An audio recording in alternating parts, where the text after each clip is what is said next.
Good morning, everyone. I'm Congressman Joe Crowley, Chair of the Democratic Caucus, and I'm joined by the Vice Chair of the Democratic Caucus, my good friend and colleague, Linda Sanchez. We're 2 days before the potential for another shutdown. The only person in Washington, I believe, who has said that it'd be good to shut down the government is the president himself. I don't think that's what the American people want. It's certainly not what the Democratic Caucus wants. We're working in that vein to see that government remains open. America needs and deserves leadership, and they're not getting it right now from this president, nor are they getting it from Republican-controlled House Representatives, nor the Senate. With 2 days to go, our Republican colleagues have been complicit in the lack of leadership that's been demonstrated by the White House, and they've been complicit in lack of leadership here in the House, the Senate, in getting a budget passed. That's not what the American people want. They want to see government operating. This is the third time in a short amount of period of time that we've had a CR before us once again in the short term, as of last night, presented to the Republican caucus. It's not the way in which the American people want government to run. And if Democrats were in control of the House of Representatives, government would certainly be running differently. With that, let me turn to my colleague, Linda Sanchez. Thank you. Good morning, and thank you for joining us. I would just like to report that this morning the Congressional Hispanic Caucus and the Tri-Caucus leaders had a meeting with John Kelly to talk about a fix for Dreamers. There are a number of legislative proposals that have been introduced that would essentially provide the relief that Dreamers need and deserve and that the president promised. We had a pretty fruitful discussion about the fact that there are solutions that have been proposed, bipartisan solutions such as the Hurd-Aguilar bill. On the House side, there is a Senate bill that is being worked on, but that they have a core consensus on. We are simply asking for a vote. Give us a vote on a fix. We think we have the votes, and I believe if the Hurd-Aguilar bill were allowed to come to the floor, we would have the votes to pass a piece of legislation that enhances border security, but again, gives Dreamers the certainty that they need and that they deserve. This past we were back in our districts for the Martin Luther King Jr. holiday.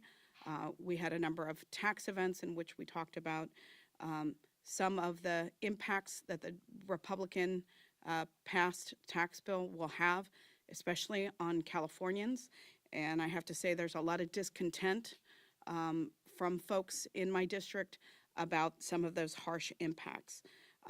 As Joe said, the Republicans are in charge. They have 2 scant days to try to keep the government open.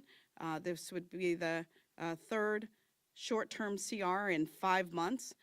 Keeping government open is a basic function that should be a no-brainer, and yet Republicans struggle to find the support they need to adequately fund a number of priorities that we all want to see funded, but Democrats in particular have their eye on community health centers, the opioid epidemic, disaster relief, and a number of other priorities that the Republicans simply choose to ignore. And with that, I will turn it back over to Joe, and we'll open it up for questions. Questions? Preguntas? Yes. On DACA, how united is the caucus on not voting for any CR if there's no progress on DACA? Democrats are united on the issue of Dreamers and DACA. We have been, we continue to be, we always will be. We believe it's a paramount issue for our country. And for not only for these 800,000 people, the polls have indicated that overwhelmingly Americans want to see a solution to this issue, want to see relief for these almost 800,000 souls. People who have expressed before, who are American anyway but paper, and they love this country, and they're dedicated to the advancement of this country, and we as a caucus are dedicated to them as well. We will know the deal when we see it, quite frankly, and so we remain optimistic that a deal will be in place that we can support. Linda? I don't have any. Pardon for the follow-up, but in terms of the CR, are you instructing the caucus or suggesting that they Republicans have the ability to demonstrate in the past to pass a short-term CR. They've done it on their own without Democratic support or help. If they want to have the support, and we've demonstrated in the past as well, when it's reflective of the values of the Democratic Caucus, it gets the support of the Democratic Caucus. Absent that, it will not have the support of the Democratic Caucus. I would say that Democrats are overwhelmingly united in that effort. Nobody is directing members. Members are making choices based on what is best for their district. And as I mentioned, some of the funding priorities that we have been begging Republicans to include in a spending bill have largely been ignored. And these are bipartisan issues that affect constituents in both Republican and Democratic congressional districts. They have no, the opioid crisis knows no party loyalty. So we believe that if Republicans choose to ignore these bipartisan issues that are deserving of their time and attention, that they will not receive Democratic votes for their spending bills. Yes, in the back, yes.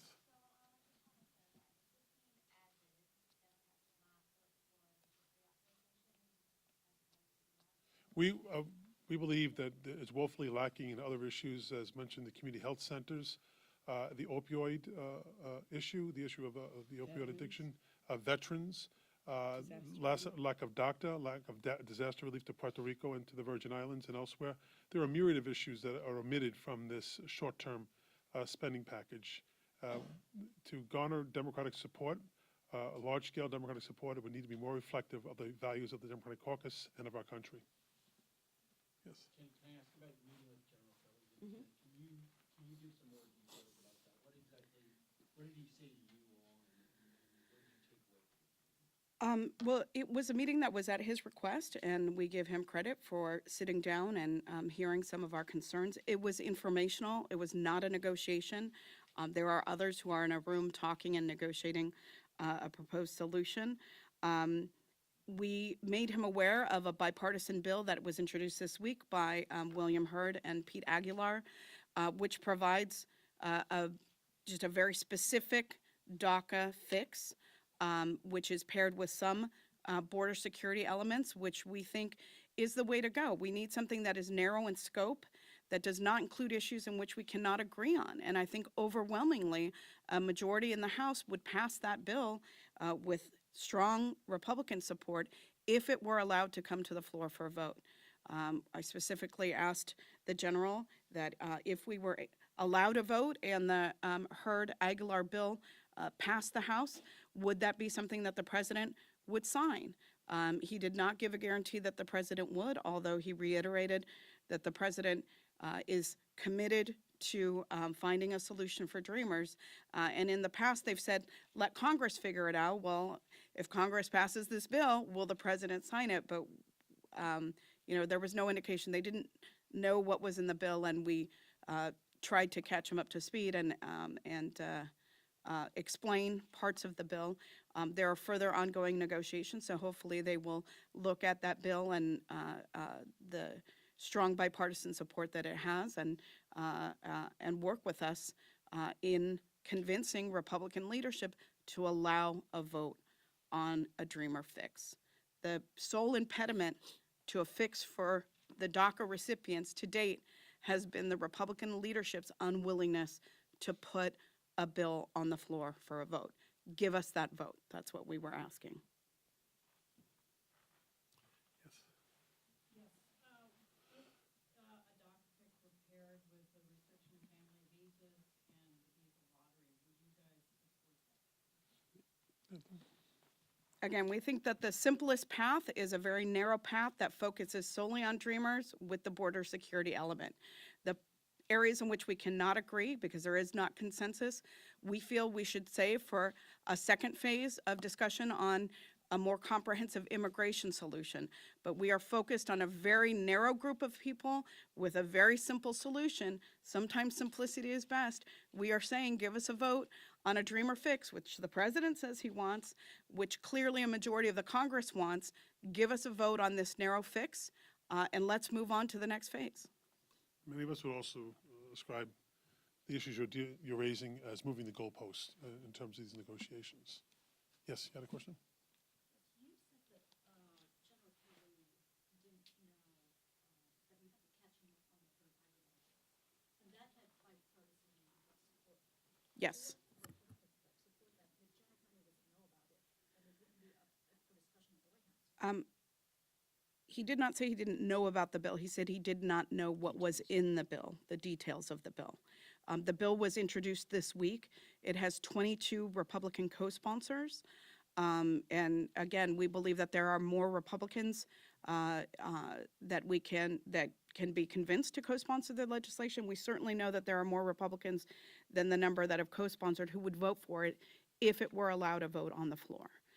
So I believe going into the next set of negotiations, they now have that proposed solution to look at in terms of a framework for moving forward on a DACA fix. Yes. Republican leaders have said that these number two talks between McCarthy and Hoyer and Durbin and Cornyn, they see that as the most viable path to a DACA agreement. To get your guys' view on those negotiations and whether you see that as a viable path to an agreement. We certainly encourage the negotiations. I don't know that that's the most viable. Personally, let's put several bills on the floor and King of the Hill, let's see which one garners the most support. Again, I believe that the best path is a very simple one, a very narrow focus. Save those issues on which we do not agree for further negotiation, but get this done, because every week that we delay, 1,000 dreamers fall out of status and risk deportation. So this myth that it's not until March that people are affected is false. It's affecting families right now. And there is an urgency to getting this done. Much like spending bills, the Republicans just want to run out the clock and delay and put the negotiations off. Let's get it done. There's strong enough bipartisan support. Get it done and get it off our plate so that we can focus on the many other issues that we need to focus on in order to run our government and keep our economy running and keep our standard of living.